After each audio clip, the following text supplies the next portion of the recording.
Lors de la séquence précédente, nous avons vu que le syndrome de Munchausen est un terme désignant une pathologie caractérisée par un besoin de simuler une maladie ou un traumatisme dans le but d'attirer l'attention ou la compassion. Dans l'œuvre de Molière, nous trouvons deux pièces tout à fait explicites.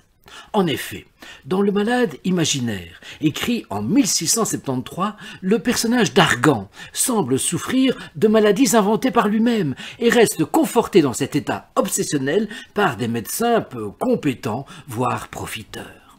Ce comportement évoque aussi très nettement l'hypocondrie qui est la peur et l'anxiété excessive concernant sa santé et le bon fonctionnement de son corps.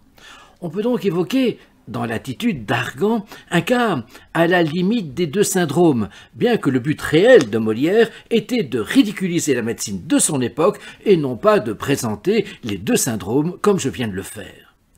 Même la servante joue ce jeu, puisqu'elle énonce, après qu'Argan a cessé de l'appeler tout à fait désespérément et qu'elle a fait semblant de s'être cogné la tête, « Diantre soit fait de votre impatience! Vous pressez si fort les personnes que je me suis donné un grand coup de la tête contre la carne d'un volet. » Par ailleurs, c'est peut-être dans l'avare que nous trouvons une belle expression de la pathomimie, c'est-à-dire d'un trouble tout à fait inventé. Il s'agit d'un dialogue entre Élise, fille d'Aragon, l'avare bien sûr, et son amant, Valère.